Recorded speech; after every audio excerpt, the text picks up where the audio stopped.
नमस्कार, city light में आप सभी का स्वागत है। मैं हूं नवरत्न पाराशर। लेह लद्दाख में ऑक्सीजन की कमी से शहीद हुए उमेश साहू का पार्थिव शरीर आज उनके गृह ग्राम कोड़ियां पहुंचा, जहां नम आंखों से उन्हें अंतिम विदाई दी गई। इस दौरान भारत माता की जय और शहीद उमेश साहू अमर रहे के नारे से पूरा गांव गुंजायमान रहा। दुर्ग के रविशंकर स्टेडियम में एनसीसी कैडेट्स, कॉलेज स्टूडेंट्स और स्थानीय लोगों ने श्रद्धांजलि अर्पित की। इसके बाद शव वाहन गाँव के लिए रवाना हुआ। इस दौरान जगह जगह वाहन को रुकवाकर आरती भी की गई। गांव पहुंचने पर पूरा नज़ारा गांव गमगीन नजर आया। शहीद के घर पर परिजनों के अलावा जनप्रतिनिधि, जिला और पुलिस प्रशासन के अधिकारियों ने श्रद्धांजलि दी। घर से मुक्तिधाम तक शहीद के शव वाहन की अगुवाई उनके पिता ने की। शहीद को कबीर पंथ परंपरा के अनुरूप मिट्टी दी गई। साथ ही शहीद के नाम का एक पौधा भी मुक्तिधाम में लगाया गया। बता दें कि शहीद उमेश के कुल 3 भाई थे, जिसमें से पूर्व में ही 2 भाइयों की मौत बीमारी की वजह से हो चुकी है। मां की भी मौत पूर्व में हो चुकी है। शहीद के 2 मासूम बच्चे, पत्नी और बीमार पिता हैं। 2 महीने पहले ही भाई के अंतिम संस्कार की प्रक्रिया के बाद उमेश अपने रेजिमेंट लौटा था। उमेश 19 महार रेजिमेंट में हवलदार के पद पर पदस्थ था। उमेश साहू स्वर्गीय हुए हैं, शहीद हुए हैं। मैं उनको सादर नमन करता हूँ। आज जो जन सैलाब उनको श्रद्धांजलि देने के लिए उमड़ा है, मैं उनको बहुत बहुत श्रद्धांजलि अर्पित करता हूँ। कोड़िया गांव के लिए क्षति है, हमारे पूरे देश के लिए क्षति है, लेकिन गर्व की बात भी है कि हमारे कोड़िया गांव के बेटे ने देश की सम्मान, देश की रक्षा के लिए अपने जान दे दिए और आज शहीद हुए। और उन्हीं शहीद बेटे को आज पूरे क्षेत्र के लोग आज यहाँ पे श्रद्धांजलि देने आए हैं। इधर जबलपुर में हिंदू युवती और मुस्लिम युवक की शादी करने की कोशिश का मामला बेहद गरमाया हुआ है। इंदौर की रहने वाली अंकिता राठौर और सिहोरा का हसनैन अंसारी अभी भी लापता है, जिसको लेकर हिंदू संगठनों ने मिलकर सिहोरा थाने का घेराव कर दिया।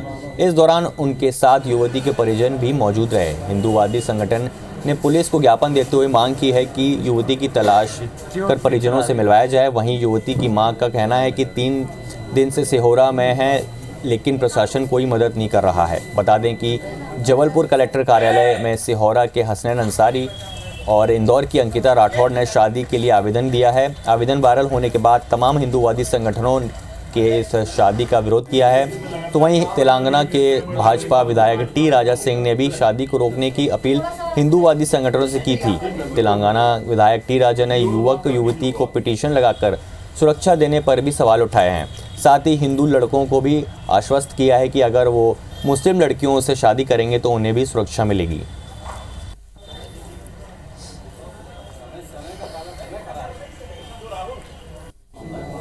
मैं अंकिता राठौर की माता जी हूँ। 3 दिन से हम सिहोरा में पड़े। जब से हमें पता चला कि हमारी लड़की हसनैन अंसारी से शादी करने जा रही है, तो 3 दिन से हम लोग यहाँ पड़े हैं।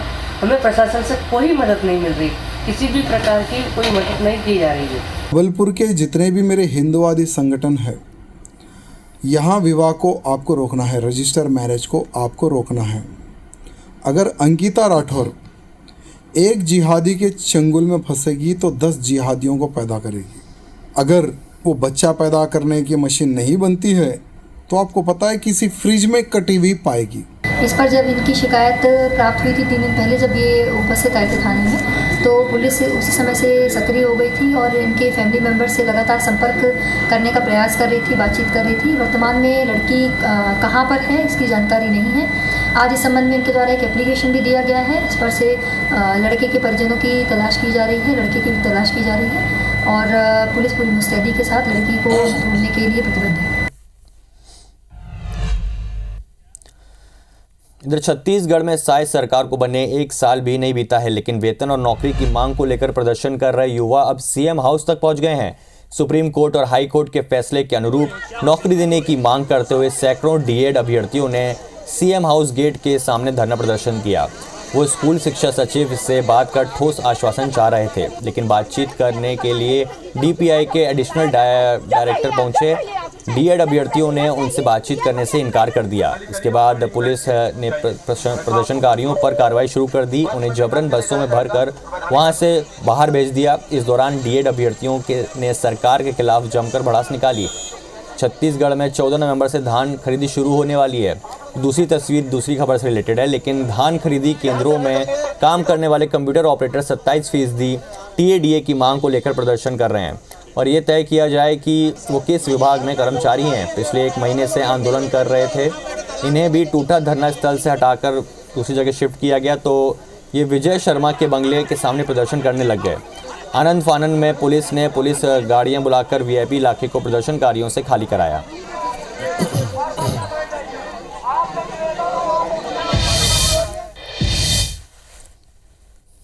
सर, हम नियुक्ति लेने आए लेकिन जबरदस्ती हमको बस में ठूसा जा रहा है।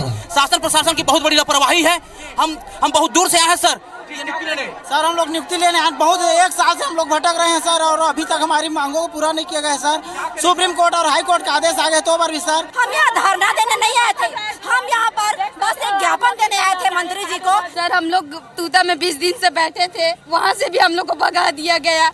यह शांतिपूर्ण तरीके से हम लोग बस ज्ञापन दे रहे थे सर, उसके लिए कि ये लोग कैसे बर्ताव कर रहे हैं हमारे साथ, मेरे को रोड में घिसला दिया गया।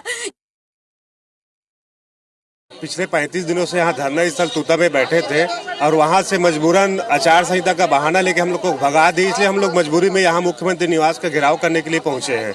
हम लोग पिछले 17 साल से कार्यरत, लेकिन हम लोग को अभी तक विभाग तय नहीं हुआ है। मजबूरन हम लोग को मुख्यमंत्री का निवास घेरने के लिए मजबूरी में ये सब कदम उठाना पड़ा है।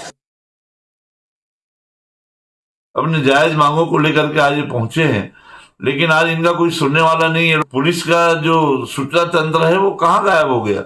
आज इतनी राजधानी में आज मुख्यमंत्री निवास और होम मिनिस्टर निवास तक के सीधे यदि आंदोलनकारी लोग वहां पहुंच जाएंगे तो क्या स्थिति होगी इस प्रदेश की।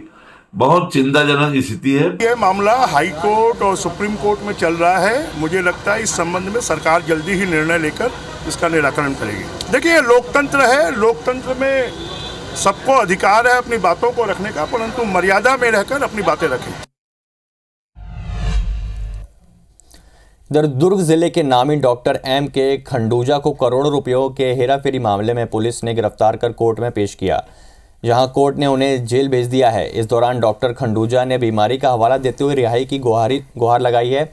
इस पर कोर्ट ने जेल के ही अस्पताल में रहने का फैसला सुनाया। आपको बता दें कि डॉक्टर खंडूजा ने शहर के कई बड़े ग्रुप को धोखे में रखकर करोड़ों रुपए उनसे निवेश कराया, बाद में उनके पैसे नहीं लौटाए, जिसके बाद शहर के कई थानों में उनके विरुद्ध शिकायत दर्ज कराई गई है।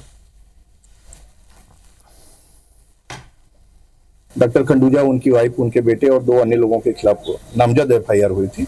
अपोलो बीएसआर हॉस्पिटल जो ये रन करते थे उसके खरीदने का सौदा किया था, परंतु उन्होंने बीच में सौदे के बीच में ही उस हॉस्पिटल का एक पार्ट दूसरे पार्टी को बेचने का सौदा किया। इस तरीके से उन्होंने लगभग 19 करोड़ का हमारे साथ धोखाधड़ी की है और हमारी रिपोर्ट पे पुलिस ने त्वरित कार्यवाही करते हुए कलकत्ता से इनको पकड़ के लाया। प्रधानमंत्री नरेंद्र मोदी की सबसे महत्वाकांक्षी परियोजना स्मार्ट सिटी को लेकर ग्वालियर नगरीय निकाय ने बड़ा फैसला लिया है, जिसके तहत अब स्मार्ट सिटी के कामों की जांच ईडी से कराई जाएगी। यह प्रस्ताव सोमवार को ग्वालियर नगर निगम की बैठक में पास किया गया। अब आयुक्त आदेश को ईडी मुख्यालय भेजेंगे। इस पर पेश है हमारी एक खास रिपोर्ट।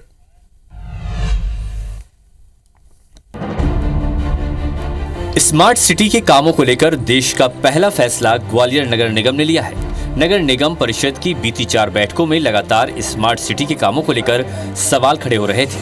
कांग्रेस, बीजेपी से लेकर महापौर स्मार्ट सिटी कंपनी को घटिया क्वालिटी और अनियमितताओं को लेकर घेर रहे थे। साथ ही स्मार्ट सिटी की सीईओ नीतू माथुर को सदन में बुलाने की मांग पर अड़े थे। ऐसे में जब सीईओ नहीं आई तो पार्षदों ने सोमवार को फिर हंगामा कर दिया, जिसके बाद सभापति ने कंपनी के लिए प्रस्ताव मांग लिया।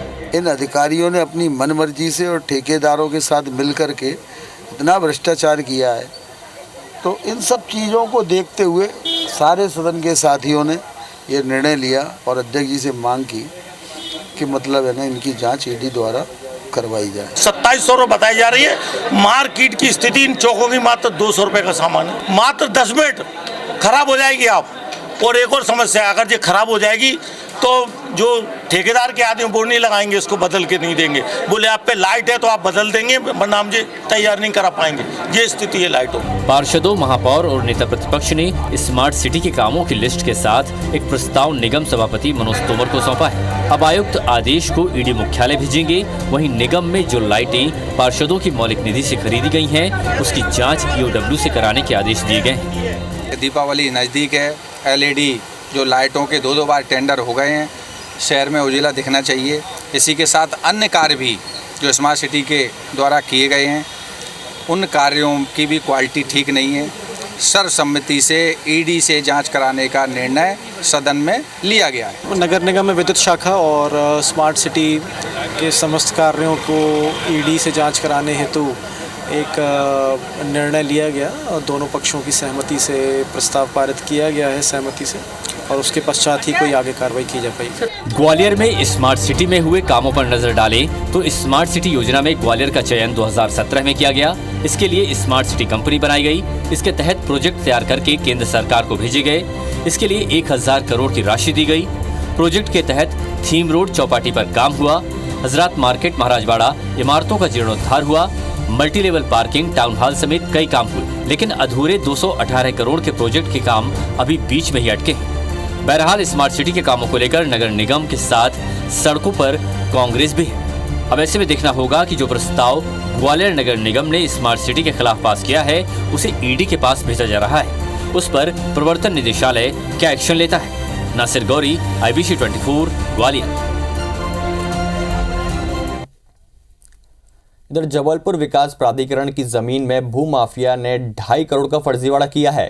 ईओडब्ल्यू ने JDA के CEO दीपक वैद्य समेत 6 आरोपियों के खिलाफ FIR दर्ज की है। पूरा मामला जमीन के अधिग्रहण से जुड़ा हुआ है। ईओडब्ल्यू के मुताबिक JDA की कछपुरा में स्थित योजना क्रमांक 6 और 41 में कुछ जमीन का हिस्सा JDA ने अधिग्रहित किया था, जिसके एवज में JDA ने भू स्वामियों को 2 करोड़ 50 लाख रुपए का मुआवजा दिया। JDA इस जमीन की दस्तावेजों में अपना नाम नहीं चढ़वा पाया। इस दौरान आरोपी विद्या बाई और उनके बेटों ने JDA अधिकारियों से सांठगांठ कर ली और अधिग्रहित की गई जमीन के फर्जी दस्तावेज बनाकर जमीन को बेच दी थी, जिसकी जांच के बाद 6 लोगों के खिलाफ केस दर्ज किया गया है। जबलपुर विकास प्राधिकरण की एक भूमि को मुआवजा देकर उसी व्यक्ति को भूमि स्वामी बना देने का प्रकरण प्रकाश में आया है। जो इससे शासन को अभी प्रारंभिक जांच में जो जानकारी मिली है, लगभग 2.5 करोड़ रुपए की शासन को क्षति पहुंची है। इसके अलावा अपराध पंजीबद्ध किया गया है शिकायत में प्रमाणित पाए जाने पर, और इसमें साक्ष्य संकलन किया जाएगा। दोषी पाए जाएंगे उनके खिलाफ कार्रवाई।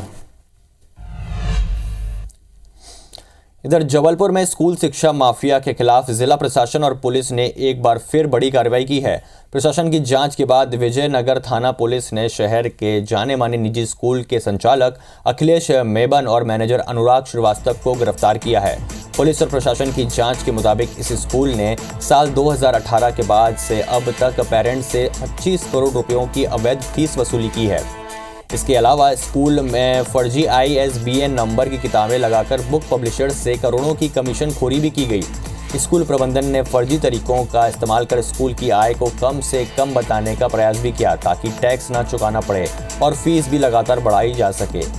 लेकिन ये सारा फर्जीवाड़ा जांच कमेटी की निगाहों से बच नहीं सका। जांच में पाया गया है कि स्कूल प्रबंधन ने ऑडिट रिपोर्ट को पोर्टल पर अपलोड नहीं किया, बीते 5 सालों से फीस वृद्धि का प्रस्ताव पेश नहीं किया, जिला या राज्य समिति की सहमति के बिना 10% से अधिक फीस बढ़ाई, बिना कोई ठोस कारण बताए नई पुस्तक कोर्स में जोड़ी, सोसाइटी के अप्रूवल के बिना महंगी कारें खरीदी और विदेशों में लंबी यात्राओं का शौक पूरा किया। जॉय स्कूल की ऑडिट रिपोर्ट देखी गई है और फीस की वृद्धियां भी देखी गई हैं। फीस में ये पाया गया है कि जिस तरीके से फीस बढ़ानी चाहिए उसके लिए ऑडिट रिपोर्ट सबमिट करना और जो आवश्यक डॉक्यूमेंट है वो नहीं किए गए थे। ऐसे करके इनकी जो फीस वृद्धि है 25 करोड़ 21 लाख 12,040 रुपये, जो मतलब वैधानिक तरीके से नहीं बढ़ाई गई थी, वो पाई गई है। सीनियर सेकेंडरी स्कूल के खिलाफ आज हमने FIR की है। आपराधिक हानि, अनियमितता और हेराफेरी कर छात्रों का आर्थिक हानि पहुंचाकर अनुचित लाभ अर्जित करने का कृत्य कारित करने के लिए आज हमने 3 आरोपियों के खिलाफ हमने एफआईआर किया है। 3 आरोपी है इसमें और 2 लोगों का हमने गिरफ्तार कर चुके हैं। राष्ट्रपति द्रौपदी मुर्मू एक बार फिर से छत्तीसगढ़ के दौरे पर आ रही हैं। राष्ट्रपति द्रौपदी मुर्मू 2 दिवसीय छत्तीसगढ़ के दौरे पर 25 अक्टूबर को रायपुर पहुंचेंगी। राष्ट्रपति मुर्मू यहां विश्वविद्यालयों के दीक्षांत समारोह के साथ अन्य कार्यक्रमों में शामिल होंगी। राष्ट्रपति के दौरे को लेकर प्रशासन ने अपनी तैयारियां तेज कर दी हैं। एयरपोर्ट से लेकर जहां जहां राष्ट्रपति जाएंगी वहां कारकेड के साथ रिहर्सल किया जा रहा है। रायपुर के विधायक पुरंदर मिश्रा ने ये भी दौरे को लेकर रायपुर पुलिस और जिला प्रशासन के अफसरों के साथ चर्चा की। बता दें कि राष्ट्रपति भिलाई के दौरे पर भी रहेंगी। छत्तीसगढ़ में भाजपा की सरकार बनने के बाद राष्ट्रपति का ये दूसरा दौरा है। राष्ट्रपति मैडम का आभारी हूं जिन्होंने जगन्नाथ मंदिर समिति को समय दिया है। फिर भी छत्तीसगढ़ में जगन्नाथ महाप्रभु के दर्शन के लिए वो जगन्नाथ मंदिर गायत्रीनगर में आएंगे। हम सभी मंदिर समिति के लोग उनका स्वागत अभिनंदन करेंगे और उनको मजबूती से भारत का संरक्षण करने में संबल प्रदान करें, ये भगवान से प्रार्थना करें। इधर केंद्रीय मंत्री सिंधिया ने भाजपा के सदस्यता अभियान के तहत पार्टी की सदस्यता ली। भाजपा जिला अध्यक्ष अभय चौधरी ने केंद्रीय मंत्री सिंधिया को सक्रिय सदस्यता दिलाई। इस दौरान सिंधिया ने कहा कि उनके लिए गर्व की बात है कि जो विश्व की सबसे बड़ी पार्टी के वो सदस्य बन पाए हैं। विश्व की सबसे बड़े राजनीतिक दल का सदस्य होने का, क्रियाशील सदस्य होने का सौभाग्य मुझे प्राप्त हुआ है। सक्रिय सदस्यता का अभियान शुरू हो चुका है, उसमें सक्रिय सदस्य के रूप में मुझे मेंबरशिप मिली है। इधर बिलासपुर में कांग्रेस की विस्तारित बैठक आयोजित की गई, जहां प्रदेश सह प्रभारी विजय जांगेड़ ने पार्टी नेताओं से चर्चा कर उनकी नाराजगी और पार्टी की स्थिति पर मंथन किया। इसी के साथ आगामी चुनावों की रणनीति बनाई गई। उन्होंने कार्यकर्ताओं से स्थानीय चुनाव में पूरी मजबूती से जनता के बीच जाने की अपील की। प्रदेश सह प्रभारी ने कहा कि बीजेपी सरकार की 10 महीने की नाकामियों और वादा खिलाफी को गिनाते हुए पार्टी के पक्ष में माहौल बनाएं। बता दें कि अब निकाय और पंचायत चुनाव होने हैं। ऐसे में विधानसभा और लोकसभा हारने के बाद कांग्रेस का फोकस हार से उभरने और स्थानीय चुनाव में बेहतर प्रदर्शन करने पर है। कांग्रेस ने इसके लिए तैयारियां शुरू कर दी है। देखिए, हर चुनाव में चुनौती तो रहती है, लेकिन चुनौती का सामना करना कांग्रेस पार्टी को आता है। और जिस तरह से अभी तैयारियां चल रही है, बूथ लेवल पे, सेक्टर जोन लेवल पे तैयारियां हो रही है, वो अगले विधानसभा चुनाव और लोकसभा चुनाव का जो हार है उसको पूरा करेगी। और नगरीय निकाय और पंचायत चुनाव जिस तरह से भाजपा का कहना है कि हम दोनों को एक साथ कराएंगे और उनमें आपस में मतभेद है। कांग्रेस कमेटी की विस्तारित बैठक थी, एक श्रृंखला हम चला रखी है। सब जिलों में जिला कांग्रेस कमेटी के साथियों से जाके मिल रहे हैं। आगामी समय में हम संगठन को कैसे और मजबूत कर सकें और भारतीय जनता पार्टी की जो 10 माह की शासन है, इसमें जिस प्रकार से कानून व्यवस्था की धज्जियां उड़ रही हैं, आमजन अपने आप को भयभीत मान रहा है। एक भय का वातावरण लोगों में है कि कब किस व्यक्ति के साथ क्या घटनाएं हो जाए पता नहीं। जब पुलिस के कर्मचारी तक सुरक्षित नहीं है तो कानून व्यवस्था का आप किस दशा में चलेगी आप देख सकते हैं। इधर बिलासपुर नगर निगम के सभापति शेख नजीरुद्दीन ने कांग्रेस संगठन की कार्य प्रणाली पर सवाल उठाए हैं। कांग्रेस के छत्तीसगढ़ सह प्रभारी विजय जांगीड़ के मौजूदगी में आयोजित कांग्रेस कमेटी के विस्तारित बैठक के बीच सभापति ने सवाल उठाते हुए कहा कि कांग्रेस में केवल रेडीमेड काम चल रहा है, जमीनी स्तर पर मुद्दों को नहीं उठाया जा रहा। सूरजपुर हत्याकांड जैसे गंभीर मुद्दे भी पीसीसी अध्यक्ष 4 दिन बाद गए। कांग्रेस न आंदोलन कर रही है न ज्ञापन सौंप रही है। ऐसे में जनता को खुद आंदोलन करना पड़ रहा है। ऐसे में एक बार फिर कांग्रेस की गुटबाजी, अंतर्कलह और नाराजगी देखने को मिली है। हालांकि संगठन नेताओं का कहना है कि आगामी चुनाव को लेकर नेता सुझाव दे रहे हैं, इसमें नाराजगी जैसी कोई बात नहीं है। मुद्दे को हमको उठाना चाहिए था, वो आम जनता उठा रही है। आम जनता स्फूर्त बंद कर रही है, आम जनता आंदोलन कर रही है। तो आम जनता के साथ में कांग्रेस को भी दिखना चाहिए। गुटबाजी की बात नहीं है इसमें, कांग्रेस संगठन को थोड़ा सा मजबूत होना चाहिए, थोड़ा सक्रिय होना चाहिए, क्योंकि अभी आने वाले समय में नगर निगम चुनाव भी है। सवाल नहीं उठाया था, उन्होंने सुझाव दिया था कि हमें और ज़्यादा एक्टिव सक्रिय होने की जरूरत है, छोटे छोटे मुद्दों को भी और ध्यान में रखना है। मध्य प्रदेश के मुख्यमंत्री डॉक्टर मोहन यादव ने साधु संतों के लिए बड़ी योजना बनाई है। उज्जैन में महाकाल लोक के बाद अब नई धार्मिक नगरी बनाने की योजना है। हरिद्वार की तर्ज पर उज्जैन में साधु संत स्थायी आश्रम बना सकेंगे। इसके लिए उज्जैन विकास प्राधिकरण सुविधाओं का विस्तार कर रहा है।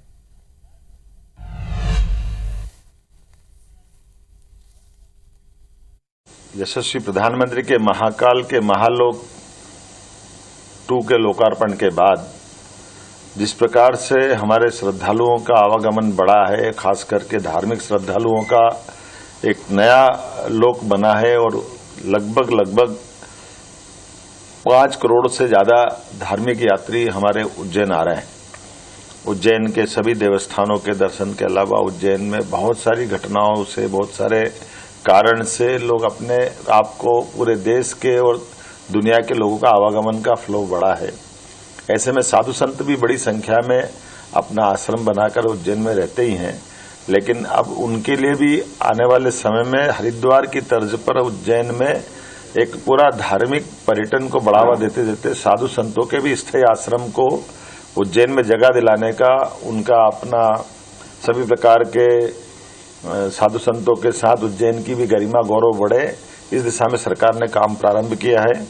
और ये बात तो सही है कि उज्जैन की तो पहचान ही साधु संतों के साथ में है। हमारे संत, महंत, महामंडलेश्वर, शंकराचार्य, इनकी गौरव गरिमा उपस्थिति हजारों साल से उज्जैन की प्रतिष्ठा बढ़ाती आई है।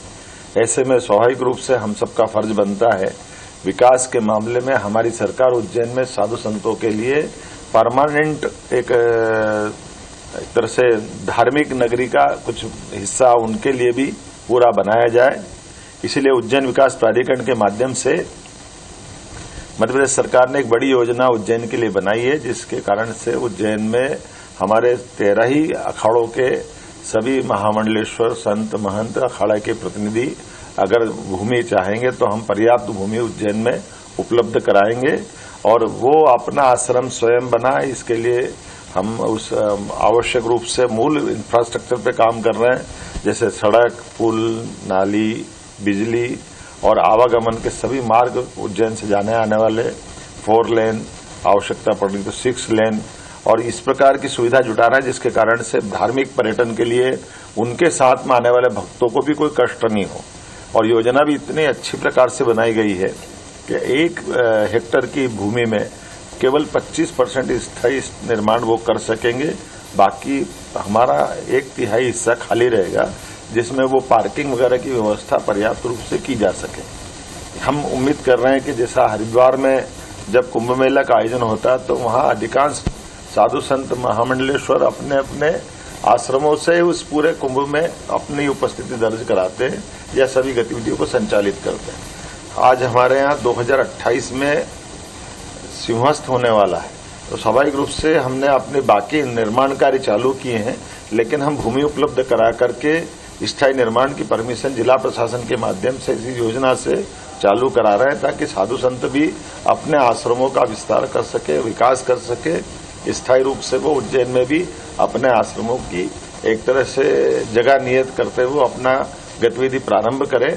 मैं उम्मीद करता हूं कि ये योजना के माध्यम से उज्जैन की गरिमा और बढ़ेगी और खास करके जब सिंहस्थ होता था तो अस्थायी निर्माण जब हमारे द्वारा टेंट सिटी बनाते हैं तब आंधी, तूफान, बारिश के कारण से हर बार टेंट उड़ जाते हैं, बाद में तकलीफ आती है या टेम्परेरी एक्विजिशन करने के कारण से कई सारे कष्ट आते हैं, जिसमें ड्रेनेज की सिस्टम बिगड़ जाता है, आने जाने के मार्ग, काली मिट्टी की जमीन होने के कारण तकलीफ होती है। वो सारे कष्टों से निजात मिलेगी।